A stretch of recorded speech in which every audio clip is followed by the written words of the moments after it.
मगरबी ताकत जिसे हम उर्दू में कहते हैं, वो जो चाहे हमारे आसपास और बहुत सारे कंट्रीज को जैसे चाहे वो चला सकते हैं, जिसको चाहे वो ला सकते हैं। अस्सलामुअलैकुम, नमस्ते, सत श्री अकाल। मैं हूँ तारिक नियाजी, मेरे साथ मौजूद हैं मीना मलिक एंड मिस्टर हनी।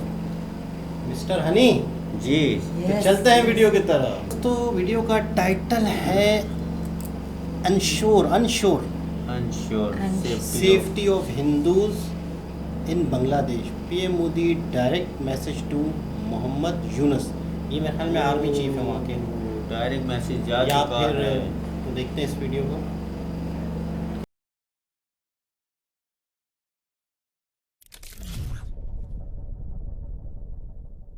नमस्कार and welcome you study IQ। मैं हूं प्रशांत धवन। नाउ मोहम्मद यूनुस ये लंबे समय के बाद बांग्लादेश लौट चुके हैं और अभी के लिए ये बांग्लादेश की जो इंटरिम सरकार है, मतलब बांग्लादेश में जो इलेक्शन होने हैं कब होंगे किसी को पता नहीं है, मगर जब तक बांग्लादेश में इलेक्शंस होते नहीं हैं मोहम्मद यूनुस ये संभालेंगे बांग्लादेश की सरकार को।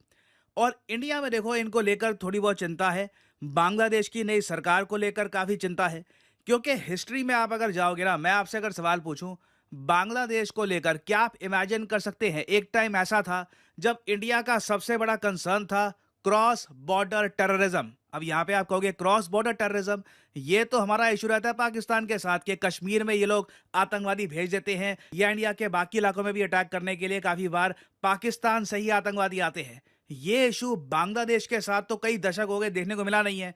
हाँ देखिए, मैं यहाँ पर यही कहूँगा, शेख हसीना के अंडर इंडिया बांग्लादेश रिलेशंस के स्ट्रांग होने का एक बड़ा रीज़न ये था कि शेख हसीना ने बांग्लादेश में जो आतंकवादी ग्रुप थे उनके अगेंस्ट एक्शन लिया था और क्रॉस बॉर्डर टेररिज्म बांग्लादेश से इंडिया में शेख हसीना के अंडर ना के बराबर हो गया था। नहीं तो आप अगर 2006 के आर्टिकल पढ़ोगे, यहाँ पे आप देख पाओगे ये आर्टिकल है 2006 का।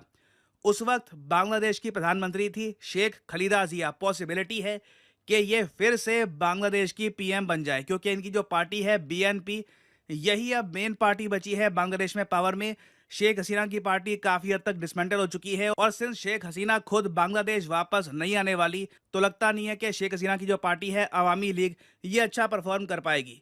ना खलीदा जिया जब 2006 के आसपास पावर में थी, तो यहाँ पे आप देख पाओगे जब ये इंडिया में आती थी और उस वक्त के इंडियन PM मनमोहन सिंह जी से मिलती थी, तो मेन इशू, सबसे बड़ा इशू रहता था क्रॉस बॉर्डर टेररिज्म। यहाँ पे आप देख पाओगे terror to top Bangladesh PM's India visit. नहीं तो पिछले कुछ सालों में आप देखोगे जब भी शेख हसीना भारत में आई है, टॉप ऑफ द एजेंडा जो मेन टॉपिक रहता है वो था ट्रेड, इन्वेस्टमेंट्स, पोर्ट्स, या फिर आप कह सकते हैं बिम्स्टेक ग्रुप में पार्टिसिपेशन, बांग्लादेश की पार्टिसिपेशन वेरियस और इंटरनेशनल ग्रुप्स में। मगर लग रहा है कि वापस हम 2006-2010 का जो टाइम था उसमें वापस जा सकते हैं, जहां पर मेन इशू इंडिया का होता रहा बांग्लादेश के साथ क्रॉस बॉर्डर टेररिज्म। खैर अभी फ्यूचर में क्या होगा बाद में पता लगेगा।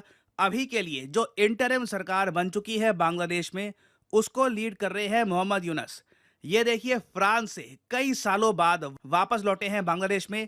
बांग्लादेश में लौटकर इनकी आंखों से आंसू आ रहे थे, ये कह रहे थे फाइनली ये अपने होम कंट्री में वापस लौट पा रहे हैं लंबे समय के बाद।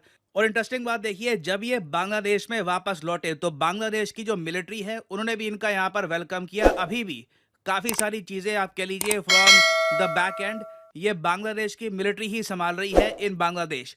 अब क्वेश्चन यहाँ पर यह आता है कि नोबल लॉरियट, जी हाँ, नोबल पुरस्कार मिल चुका है मोहम्मद यूनुस को। इनके बारे में भी आपको और भी बहुत कुछ बताऊंगा। इन्हें शेख हसीना एक टाइम पर खून चूसू, ब्लड सकर क्यों कहती थी, और इन पे ये भी क्यों आरोप लग चुके हैं शेख हसीना की पार्टी द्वारा ही कि ये USA के एजेंट है, ये USA के बिहाफ पर काम करते हैं। ये थोड़ा समझते हैं यहाँ पर मोहम्मद यूनुस हैं कौन, इन्होंने लाइफ में क्या क्या अचीव किया है। ना मोहम्मद यूनुस का जन्म हुआ था 1940 में एक अनडिवाइडेड इंडिया में। इवेंचुअली ये अपनी पढ़ाई के लिए और अपने करियर के लिए US में शिफ्ट हो गए। वहीं पर उनकी पहली शादी हुई एक अमेरिकन नेशनल के साथ और US में इन्होंने अपनी PhD करी इन इकोनॉमिक्स। फिर 1972 में जब बांग्लादेश को आज़ादी मिल गई, जब बांग्लादेश पाकिस्तान से अलग हो गया, उसके बाद मोहम्मद यूनुस वापस बांग्लादेश में गए। ये आप कह सकते हैं पहली बार है लाइफ में जब मोहम्मद यूनुस ने बांग्लादेश में एज ए कंट्री कदम रखा था। नहीं तो उससे पहले आप अगर देखो तो 1947 के बाद बांग्लादेश पाकिस्तान का पार्ट था। नाउ ये बांग्लादेश वापस लौटे थे प्राइमरली पढ़ाने के लिए, इकोनॉमिक्स पढ़ाने के लिए, मगर इनका ये कहना था कि जब 1974 में बांग्लादेश में फेमाइन आया, लोगों के पास खाने को कुछ नहीं था, तब इनको ये पता लगा कि लोगों को माइक्रो फाइनेंसिंग की आवश्यकता है, लोगों को लोन चाहिए फॉर शॉर्ट टाइम ताकि वो अपना बिजनेस खड़ा कर सके या फिर ओवरऑल अपनी लाइफ को इंप्रूव कर सके। तो इसी के लिए इन्होंने 9 साल बाद ओपन किया ग्रामीण बैंक। ग्रामीण बैंक 1983 के हिसाब से आप अगर देखो तो एक बहुत ही यूनिक आइडिया था। ये एक माइक्रो फाइनेंस बैंक था जो प्राइमरली गरीबों के लिए बना था कि गरीबों को अगर सस्ते ब्याज दरों पर लोन चाहिए तो उनको ग्रामीण बैंक से ये लोन मिल जाएंगे।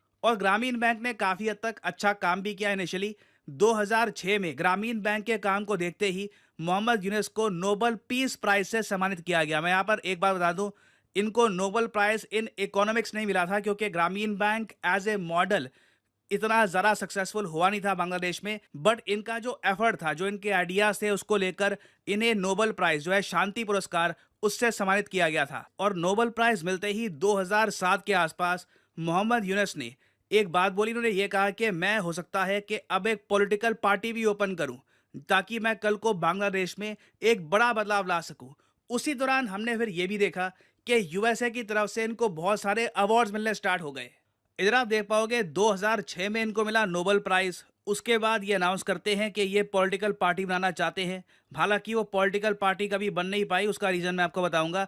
मगर 2009 में आप देखोगे यूएसए की तरफ से इनको मिलता है प्रेसिडेंशियल मेडल ऑफ फ्रीडम। ये जो अवार्ड है ये बराक ओबामा ने खुद दिया था मोहम्मद यूनुस को। ये यूएसए का हाईएस्ट सिविलियन अवार्ड होता है। उसके अलावा मोहम्मद यूनुस को जो कांग्रेशनल गोल्ड मेडल है यूएसए का, ये भी दिया गया। और यूएसए में वेरियस और टाइप के इनको सम्मान दिए गए। बेसिकली यूएस सडनली इनमें बहुत इंटरेस्टेड हो गया था। और यही वो टाइम था जब मोहम्मद यूनुस ने ये अनाउंस किया था कि ये खुद की एक पॉलिटिकल पार्टी लॉन्च करेंगे जिसका नाम होगा नागरिक शक्ति। हालांकि ये पॉलिटिकल पार्टी कभी ये लॉन्च कर नहीं पाए, मगर शेख हसीना ने उस टाइम भी as a leader of opposition warning दी थी कि सडनली एक आदमी बांग्लादेश में प्लांट किया जा रहा है पॉलिटिक्स में, और बांग्लादेश को बहुत ज़्यादा कंसर्न होना चाहिए कि इस आदमी के पीछे कौन है। और शेख हसीना गवर्नमेंट को बाद में, जब शेख हसीना इवेंचुअली पावर में आई, इनको हमेशा डाउट रहा मोहम्मद यूनुस के पीछे असली पावर के बारे में कि इनको एक्चुअली सपोर्ट कौन कर रहा है। और इसकी वजह से जो मोहम्मद यूनुस की मेन इन्वॉल्वमेंट थी ग्रामीण बैंक में, ये काफ़ी कम कर दी गई। शेख हसीना की सरकार ने यह कहा पहली बात तो कि मोहम्मद यूनुस की जो एज है ये रिटायरमेंट एज से काफ़ी ज़्यादा हो चुकी है, तो अब ये मैनेजिंग डायरेक्टर नहीं रह सकते ऑफ ग्रामीण बैंक। ग्रामीण बैंक पर काफ़ी सारे करप्शन के चार्जेस लगे, इन पर मोहम्मद यूनुस पर बहुत सारे करप्शन के चार्जेस लगे कि ये बहुत ज़्यादा हाई इंटरेस्ट रेट वसूलते हैं गरीबों से, लोन बांटने का तरीका बहुत गलत है, बहुत ज़्यादा यहाँ पर अकाउंटेबिलिटी में प्रॉब्लम है। और इवेंचुअली मोहम्मद यूनुस को बांग्लादेश छोड़ना पड़ा कुछ साल बाद। और अब आप देखो एक लंबे अंतराल के बाद वापस ये लौट रहे हैं बांग्लादेश में। और ऑब्वियसली हमेशा से शेख हसीना के साथ इनके रिलेशंस खराब ही रहे हैं, और इसलिए इन्होंने बांग्लादेश में लौटते ही पहली बात ये करी है कि बांग्लादेश दूसरी बार इतिहास में आज़ाद हो चुका है। और अगर यहाँ पे आप सोच रहे हैं मोहम्मद यूनुस क्या बांग्लादेश के प्रेसिडेंट या पीएम बनेंगे, तो इसका आंसर है नहीं। बांग्लादेश के प्रेसिडेंट ऑलरेडी एक हैं, वो चेंज नहीं हो रहे। ना ये पीएम बनेंगे, ये बनेंगे adviser to the government of Bangladesh. मगर इनकी जो पावर है ये पीएम जैसी होगी जब तक बांग्लादेश में चुनाव नहीं हो जाते। और इसलिए आपने देखा होगा नरेंद्र मोदी जी, भारत के प्रधानमंत्री, ने यह ट्वीट करी है, best wishes to professor Muhammad Yunus on the assumption of his new responsibilities. हम उम्मीद करते हैं कि बांग्लादेश में नॉर्मैलिटी जल्द से जल्द वापस लौट जाए। और ये बात ओपनली इंडिया के पीएम को बोलनी पड़ी। Ensuring the safety and protection of Hindus and all other minority communities, India remains committed to work with Bangladesh to fulfill shared aspirations of both the people for peace, security, development। ये बात openly India के PM को बोलनी पड़ी कि जो Hindu community है बांग्लादेश में इन पर्टिकुलर, उनकी सेफ्टी पे हमको उम्मीद है कि आप ध्यान देंगे। ना आप अगर मुझसे पूछे कि मोहम्मद यूनुस की जो रिसेंट स्टेटमेंट्स थी कि ये हर्ट है बाय इंडिया स्टेटमेंट, क्योंकि इंडिया ने कहा था कि जो भी बांग्लादेश में हो रहा है वो उनका इंटरनल मैटर है। मोहम्मद यूनुस ने कहा था कि मैं हर्ट हूँ कि इंडिया ने ये कहा, और इंडिया खुल के शेख हसीना डिक्टेटर के अगेंस्ट नहीं बोल रहा है। तो क्या हम यहाँ पर ये अज्यूम कर ले कि ये प्रो इंडिया होंगे, एंटी इंडिया होंगे, इनका स्टांस क्या होगा? ऑनेस्टली ये लंबे समय तक पावर में नहीं रहेंगे लगता है, अनलेस बोलना पड़ेगा कि बांग्लादेश में चुनाव डिले होते रहते हैं। इनकी जो मिलिट्री है कहती है कि टाइम लगेगा, अभी 2-3 साल बाद देखेंगे चुनावों को। अनलेस वो होता है, ये कुछ समय के लिए पावर में है, उसके बाद मेन कंसर्न इंडिया का रहेगा खलीदा जिया का, कि वो दिन क्या वापस लौटेंगे। 2006 के जो आर्टिकल थे, क्या ये 2024, 25, 26 में भी देखने को मिलेंगे कि बांग्लादेश की पीएम इंडिया में आती है और टॉप एजेंडा रहता है आतंकवाद। और फाइनली यहाँ पे मैं आप लोगों से एक क्वेश्चन पूछूंगा। देखिए, फॉर्चून ग्लोबल 500 की एक लिस्ट आती है जहां पर दुनिया की जो बेस्ट हाईएस्ट रैंक कंपनीज हैं उनको रैंक किया जाता है। आपको यहाँ पर ये बताना है कि इस बार की जो ये फॉर्चून 500 की लिस्ट है, इसमें हाईएस्ट रैंक्ड इंडियन कंपनी कौन सी है। ये है यहाँ पे आपकी option: HDFC bank, Reliance industries, Tata group या फिर अडानी ग्रुप। कमेंट सेक्शन में करिए उत्तर। जो लोग सही आंसर देंगे उनकी कमेंट को मैं हार्ट दे दूंगा ताकि बाकी लोग समझ पाए कि सही आंसर क्या है। जी जनाब, बहुत बड़ी बड़ी तब्दीलियाँ इंडिया और पाकिस्तान के आसपास, और इन तब्दीलियों का असर भी होगा। बहुत सारे इंटरनेशनल रिलेशन चेंज होंगे। जो बहुत अच्छे ताल्लुकात थे इंडिया के बांग्लादेश के, और शेख हसीना बहुत ही ज़्यादा इंडिया के करीब थी, इंपोर्ट एक्सपोर्ट बढ़ रहा था। सबसे खूबसूरत बात ये थी कि कोई टेररिज्म वाला मामला नहीं था।